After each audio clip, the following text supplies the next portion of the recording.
కోసం దోపిడీ చేసి ప్రజల్ని మోసం చేస్తే ఎక్కువ రోజులు ఆ మోసాలు సాగవు.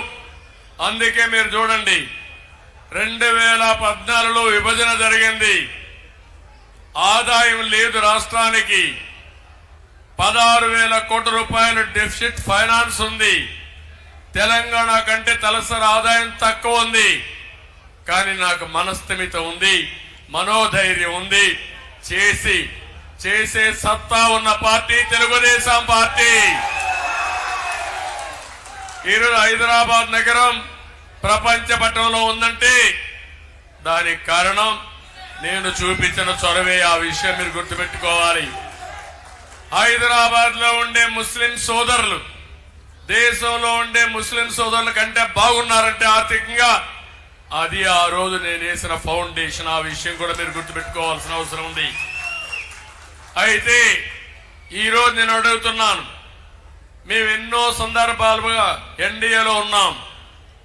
ఎన్డీఏలో ఉన్నప్పుడు కూడా ఏ ముస్లిం సోదరుడికి అన్యాయం జరగకుండా మిమ్మల్ని కాపాడుకున్న పార్టీ తెలుగుదేశం పార్టీ. అవునా కాదా? ఎవ్వరికి అన్యాయం జరగలేదు. అదే మరిగా ఎన్టీ రామారావు గారు వచ్చిన తర్వాతనే ముస్లిం సోదరులకి ఫైనాన్స్ కార్పొరేషన్ తీసుకొచ్చారు.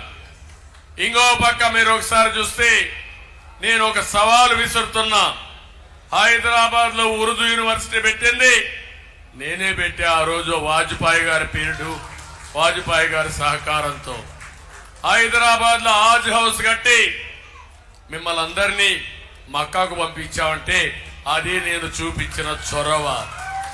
హైదరాబాద్ లో కట్టిన తర్వాత మళ్ళీ 2 రాష్ట్రాలు అయిన తర్వాత కడపలో, విజయవాడలో హాజ్ హౌస్లు కట్టారు. నేను అడుగుతున్నా, ఈ ప్రభుత్వం నేను ఓడిపోయిన తర్వాత, ఆ ప్రభుత్వం పోయిన తర్వాత ఒక్క పని చేశారు? ఇక్కడ మీరు కూర్చున్నారు, షాదీ మందిర్ ఎవరు కట్టారు తమ్ముళ్ళు? నేను మిమ్మల్ని అడుగుతున్నా. 8 కోట్ల రూపాయలు ఖర్చు పెట్టి బ్రహ్మాండమైన 3 అంతస్తుల్లో బ్రహ్మాండంగా మీరు ఏదైనా పండుగలు చేసుకోవాలన్నా, మ్యారేజ్ చేసుకోవాలన్నా కట్టించిన పార్టీ తెలుగుదేశం పార్టీ. అవునా కాదా అని మిమ్మల్ని అడుగుతున్నా. దీని చుట్టుపక్కల 20,000 మంది ముస్లిం సోదరి సోదరమణులు ఉన్నారు. 5 వార్డులు ఉన్నాయి. అలాంటి సెంటర్లో ఒక ఆధునికమైనటువంటి మందిర్ని మేము కట్టామంటే ఈరోజు ఈ నెల్లూరు జిల్లాలో, నెల్లూరు టౌన్ లో 5 సంవత్సరాల్లో ఒక చిన్న బిల్డింగ్ మీకోసం కట్టారా అని మిమ్మల్ని అడుగుతున్నా. ఏది కట్టలేదు. ఇంకో పక్క మీరు చూడండి, మీకోసం నేను దుల్హాన్ తీసుకొచ్చాను. 13 జిల్లాలో ఉర్దూ 2వ భాష చేశాం.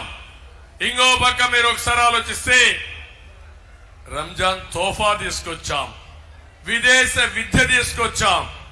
నేను ఒకటే ఆలోచించాను, అందరికంటే పేదవాళ్లు ముస్లింల్లో ఉన్నారు కాబట్టి వీళ్ళని పైకి తీసుకురావాలని ప్రత్యేక శ్రద్ధ పెట్టిన పార్టీ తెలుగుదేశం పార్టీ అని చెప్పి నేను మీకు తెలియజేస్తున్నా.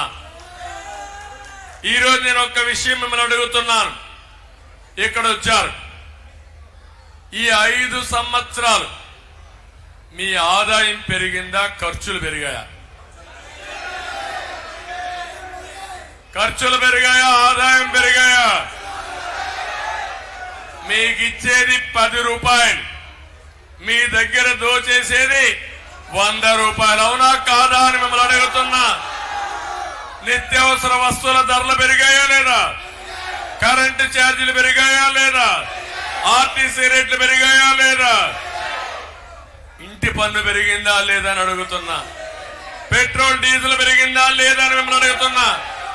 కడాన ముస్లింలు తక్కువ తాగుతారు కానీ ఇప్పుడు మద్యం కూడా అక్కడక్కడ తాగుతారు కానీ ఈరోజు చాలా తక్కువ తాగుతారని చెప్పారు. అందుకే కడాన పేదవాళ్ళ రక్తాన్ని తాగడానికి మద్యం కూడా కల్తీ మద్యం తెచ్చి ప్రాణాలు తీసే పరిస్థితి వస్తున్నాడు.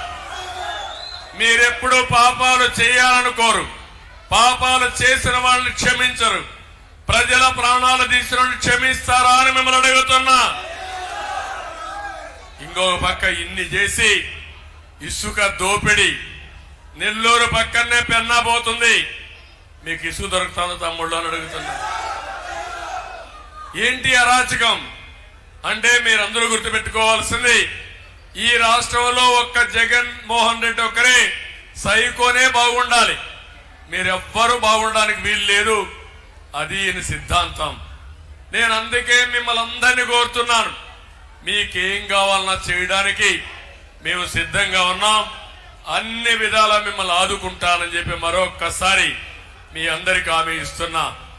విదేశ విద్యా విధానం 527 మందిని విదేశాలకు పంపించి ఒక్కొక్కరికి 15 లక్షల రూపాయల ఆర్థిక సహాయం చేసి మీ బిడ్డల భవిష్యత్తు తీర్చిన పార్టీ తెలుగుదేశం పార్టీ అని చెప్పి కూడా నేను మీకు తెలియజేస్తున్నా. 10,000 మందికి ప్రతి సంవత్సరం 3 లక్షల రూపాయలు రుణాలు ఇప్పించి 1 లక్ష రూపాయలు సబ్సిడీ ఇచ్చిన పార్టీ తెలుగుదేశం పార్టీ. దర్గాలు కట్టాం, మసీదులు కట్టాం, ఈద్గాలకు మరమ్మతులకు రిపేర్లకు ఇచ్చాం. ఇమాములకి మౌజములకి 5,000, 3,000 రూపాయలు ఇచ్చిన పార్టీ తెలుగుదేశం పార్టీ.